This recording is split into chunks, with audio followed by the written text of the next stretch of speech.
Of what it would be like. I knew it was bigger than where I was from, and seeing a moose while I was there was a real motivator.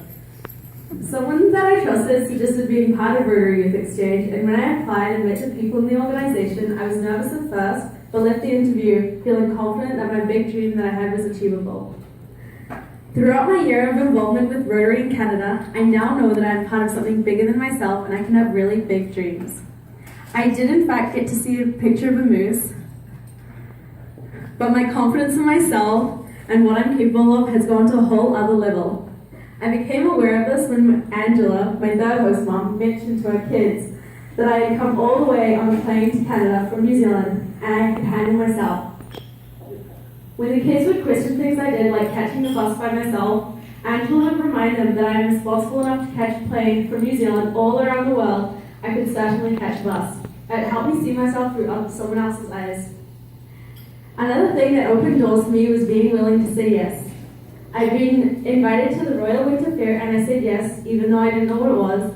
I've been invited to whitewater rafting and I didn't know what that was going to be like. And I was invited by a Rotarian to spend Easter with his family. And I didn't know what to expect, but I was overwhelmed by their generosity and their inclusion of me and their family. My experience of the people I've met in Rotary is that you are generous and inclusive and caring people, and for students so far from home, that made a huge difference to me. When I arrived, I was welcomed into my first host family by Jennifer and Young. While undertaking the adventure is exciting, having a family to be a part of still creates a real foundation. I can really see what a privilege it was for me to be welcomed into my families, and I understand the commitment it takes to open your doors to someone you've never met. And for times people wonder if it's worth it to be part of that, it made a profound difference and was worth it to me. Each host family gave me something unique that I didn't expect. In the 3 months with Jennifer, Young, and Miley, I experienced a huge variety of food, things I'd never heard of before. This made me more willing to try different foods because I really enjoyed it. And in those 3 months, I really stepped out of my comfort zone as an exchange student. My next host family was Heather, Matt, and Darren. While I was with them, my life continued to change. And I got really comfortable dealing with constant change with their help. I moved to my third host family in July. During my time with Angela, Casey, Charlie, and Evelyn, I became a supporter of the Blue Jays and noticed my confidence in myself and my abilities had grown. During the summer holidays, it was lovely to spend time relaxing and chatting with Angela about New Zealand. My current host family, David and Diane, provide a relaxed, comfortable home while supporting my independence. I find I'm really content and okay with being outside my comfort zone. Before I left, the advice I was given about host families was that they may not all be a perfect fit, but they've been a perfect fit for me. And if I could go back and do it again, I wouldn't change anything for the world. They've all done a lot for me, but I'd just like to pick out a couple of things. Like my first meal in Canada, a cheese pizza, and chicken nuggets when I was sick to make me feel better. An introduction to Vietnamese food, going horseback riding on my birthday, spending time with me and listening to me ramble about New Zealand, helping me become a Blue Jays fan, driving me to school when I missed the bus, and introducing me to church. From the bottom of my heart, I thank you all. Outside of my host families, I've also made friends through Rotary, especially the other youth exchange students. When I arrived, I was introduced to the other exchange students and they welcomed me into the worldwide community of exchange students. I learned about other countries through getting to know them, and it taught me to ski and encouraged me to get back up whenever I fell down. It's been helpful this year. Alicia had a really upbeat attitude and was always welcoming. She was a great example of a student on exchange. I made friends with Canadian exchange students who were leaving for their exchange, and I'm really excited about what they'll be experiencing in the year away. When I think of my year overall, the two friends that have been with me for the whole exchange are Lisa and Miley. Lisa is the exchange student from Australia. She was with me on the Eastern Canada trip and she invited me on a boat trip over the summer holidays with a Rotarian and his wife from their club. They've been really close. We have become really close because of all the stuff we've been through together, and we have plans to visit each other when we finish our exchange. Miley was my host sister and my first friend in Canada.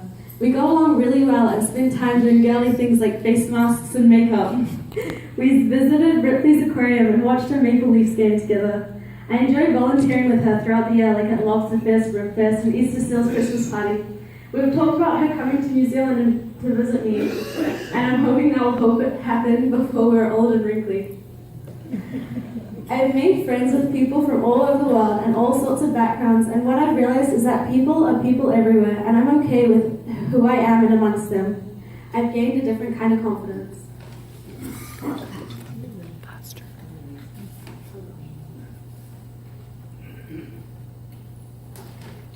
After the first lot of exchange students left and I had to say goodbye, I was reminded by a friend in LA that while there are 2 goodbyes, there are also 2 hellos, and that set me up well to welcome the new inbounds. So I've had the opportunity to make new friends.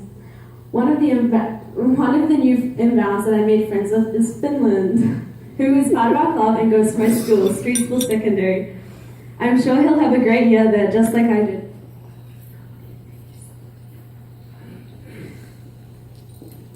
I made a lot of friends like Chloe, Summer, Tiana, Catherine, and Harini, and many more. One of my highlights there was going to prom. That picture. A subject I really enjoyed is gym class, and something I know I'll have to adjust to when I get home is going back to wearing a uniform at school. The thing that reminded me I was in a school in a different country was the lockdowns. It was something I had never experienced before.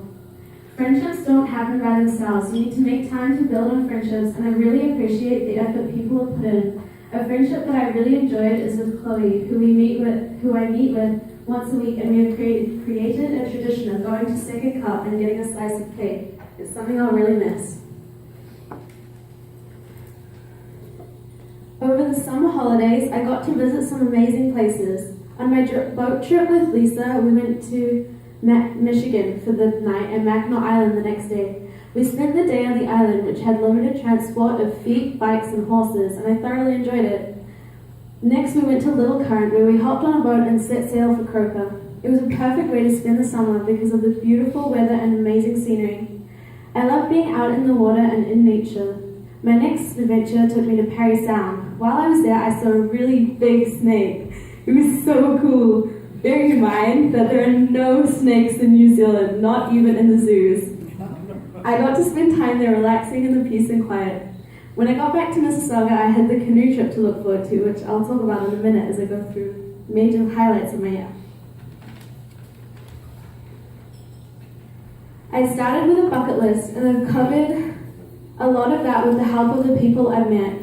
I made a snow angel, and I've been dog sledding, and I learned to ski.